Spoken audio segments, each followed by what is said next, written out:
Assalamualaikum warahmatullahi wabarakatuh. Teman-teman kelas 6, bagaimana kabar kalian hari ini?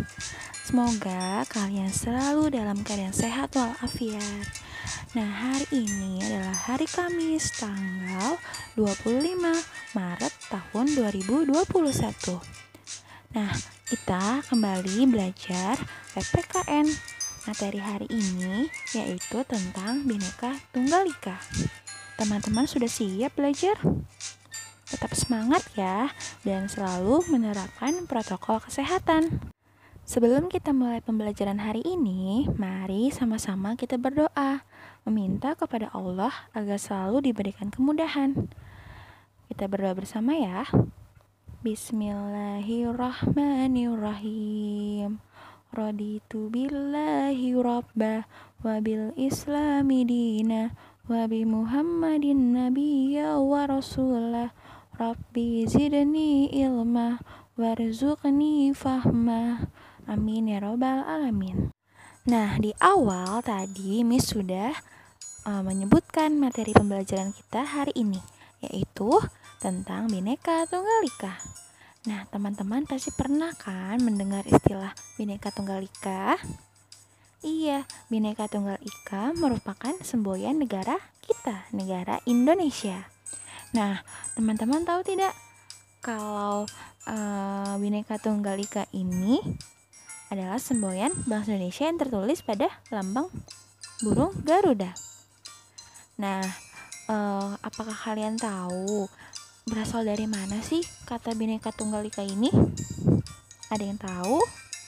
Bhinneka berarti beraneka ragam, sedangkan kata neka dalam bahasa Sanskerta berarti macam dan menjadi pembentuk kata aneka dalam bahasa Indonesia. Sedangkan tunggal artinya satu dan ika berarti itu. Nah, jadi kalimat ini merupakan kutipan dari kitab Sutasoma karangan Empu Tantular. Pada masa kerajaan apa? Pada masa kerajaan Majapahit, di mana di dalamnya mengajarkan toleransi antara umat Hindu Siwa dengan umat Buddha. Lalu, Bhinneka Tunggal Ika ini artinya apa sih, Miss? Nah, Bhinneka Tunggal Ika ini karena kita sudah tahu terdiri dari bahasa Sanskerta dalam bahasa Jawa yang artinya berbeda-beda tetapi tetap satu. Nah, seperti yang tadi sudah dijelaskan arti per katanya. Nah, Bhinneka Tunggal Ika pun telah menumbuhkan loh semangat persatuan dan kesatuan negara kita, Negara Kesatuan Republik Indonesia. Sebagai semboyan Negara Kesatuan Republik Indonesia, konsep Bhinneka Tunggal Ika bukan hanya perbedaan agama dan perbedaan kepercayaan saja yang menjadi fokusnya, tetapi pengertiannya jauh lebih luas, seperti perbedaan suku, bangsa, budaya, adat istiadat, kemudian beda pulau, dan tentunya agama dan kepercayaan yang menuju persatuan dan kesatuan negara Indonesia. Sehingga Bhinneka Tunggal Ika menjadi semboyan bangsa Indonesia dan menjadi bagian yang sangat beragam dan terus mengingat pentingnya persatuan dan kesatuan bangsa sebagai bangsa yang utuh dan berdaulat. Nah, di dalam perkembangannya, masyarakat Indonesia terus berusaha untuk mempertahankan persatuan dan kesatuan bangsa di tengah perubahan yang terjadi di seluruh dunia. Nah, namun demikian, semboyan Bhinneka Tunggal Ika masih tetap sama sesuai dengan zaman modern saat ini.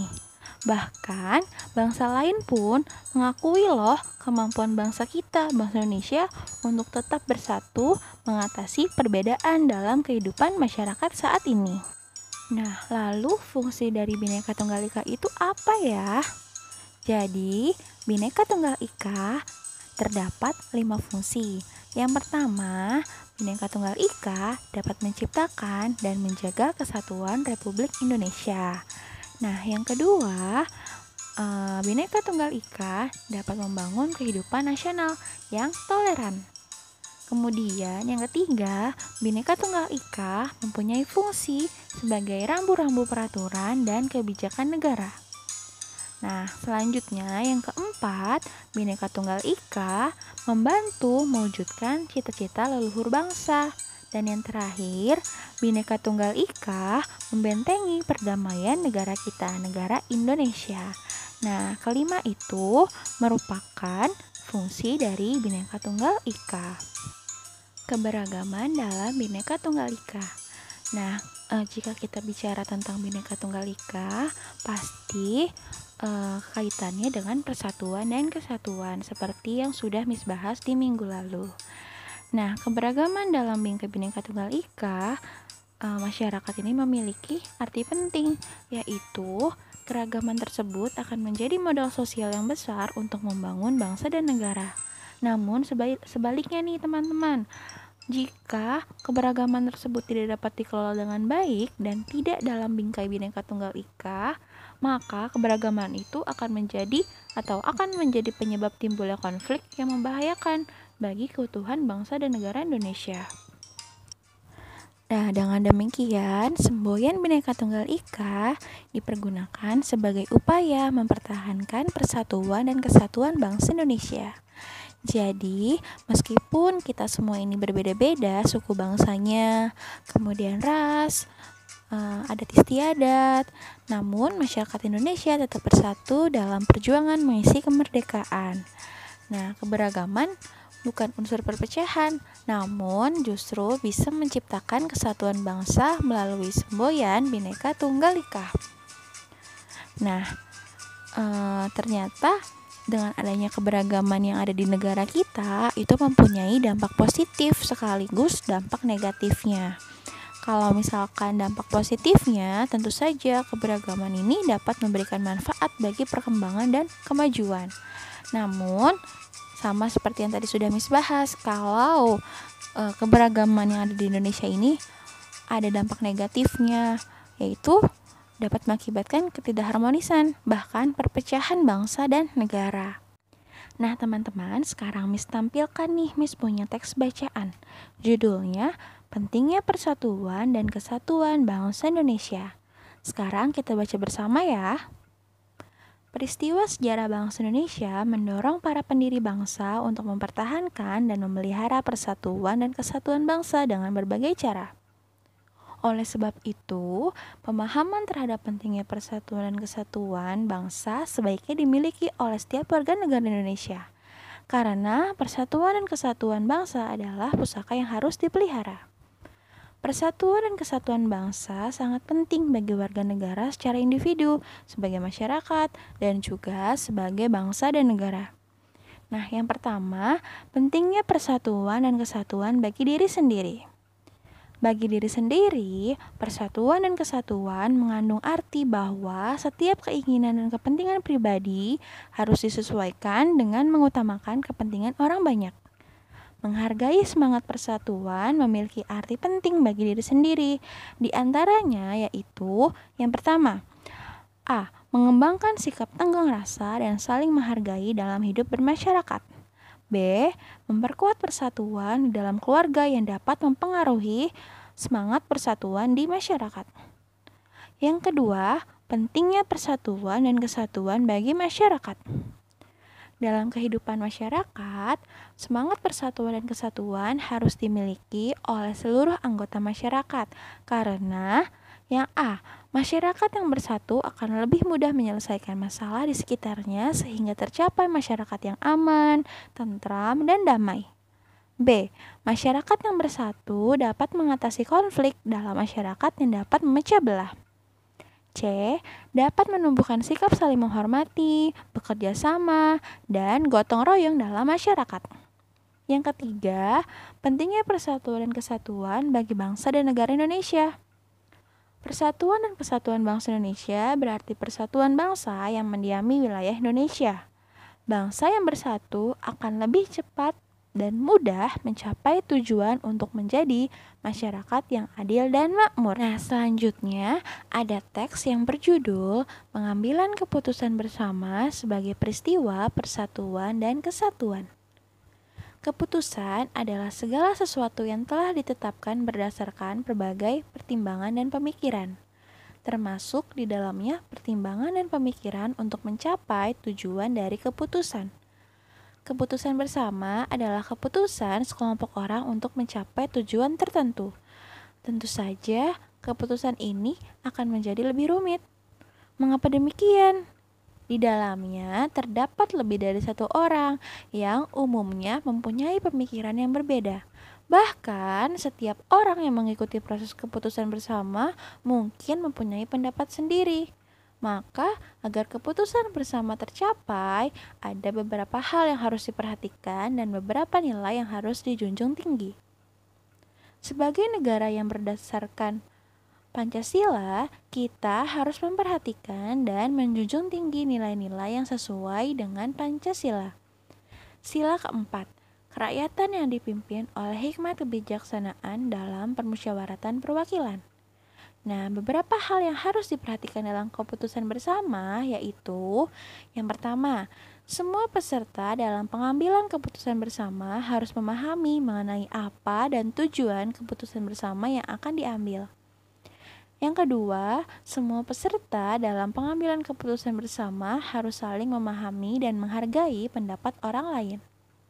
Yang ketiga, setiap peserta pengambilan keputusan bersama harus dengan lapang dada menerima masukan dalam bentuk kritik, usul, dan saran dari peserta lain. Yang keempat, semua peserta tidak boleh memaksakan kehendaknya untuk dijadikan sebuah keputusan bersama. Nah, jadi keputusan bersama atau musyawarah ini sebagai salah satu peristiwa dari persatuan dan kesatuan. Nah, sekarang Miss akan berikan kalian tugas. Silahkan kalian simak baik-baik tugasnya. Tugasnya adalah silahkan kalian cari satu berita utama tentang peristiwa yang terjadi di Indonesia.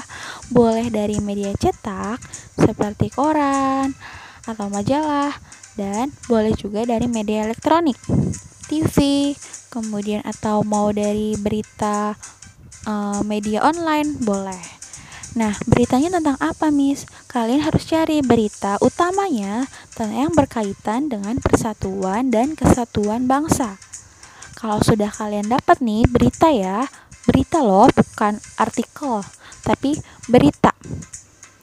Seperti kalian menonton TV itu ada berita, nah kalian cari tentang persatuan dan kesatuan. Nah, kalau sudah kalian dapat, kalian baca. Kalau kalian dapatnya dari koran atau kalian misalkan dapatnya dari video Miss dari YouTube gitu, boleh kalian simak berita tersebut dengan sesama. Nah, jika sudah kalian simak atau kalian baca, silahkan kalian buat video tentang berita yang sudah kalian pilih. Nah, videonya tentang apa saja sih Miss yang harus dijelaskan dalam video?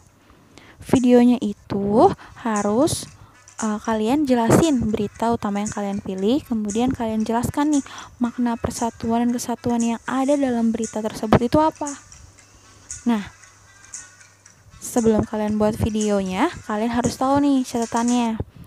Jadi, videonya itu harus berdurasi minimal atau paling sebentar itu 1 menit. Jadi, kalian buat videonya jangan asal-asalan. Nah, videonya juga harus dibuat dengan menampilkan wajah kalian yang memakai seragam. Dan kalian wajib memperkenalkan diri kalian terlebih dahulu. Kalian namanya siapa, dari kelas mana, terus kemudian mengerjakan tugas apa ini, kalian sebutkan. Nah, nanti kalian jelaskan kan, misalkan saya akan menjelaskan berita tentang contoh dari gotong royong warga di daerah Jawa Barat yang sumbernya dari koran Kompas misalkan. Tanggal berita tersebut dikeluarkan pada tanggal sekian. Nah, kalian jelaskan. Karena di sini Miss akan memberi catatan juga nih. Kalian harus menyebutkan sumber berita yang kalian dapat dan tanggal berita tersebut dimuat. Nah, jadi itu adalah tugas kalian hari ini. Silahkan kalian kerjakan dengan baik. Miss berikan waktu selama 1 minggu untuk mengerjakan tugas ini. Kalau kalian tidak mengerjakan, akan ada konsekuensinya atau sanksi tidak mengerjakan tugas hari ini. Nah, kalau kalian ingin menanyakan apabila ada yang kurang paham tentang penjelasan tugas hari ini, silakan kalian boleh chat WhatsApp ke Miss. Teman-teman kelas 6, sekian pembelajaran pendidikan kewarganegaraan hari ini. Mari sama-sama kita lafalkan hamdalah. Alhamdulillahirabbil alamin. Terima kasih karena kalian sudah menyimak videonya sampai dengan selesai. Semoga kita semua selalu mendapatkan manfaat dari menuntut ilmu. Nah, Miss ucapkan wassalamualaikum warahmatullahi wabarakatuh. Sampai jumpa di pertemuan berikutnya.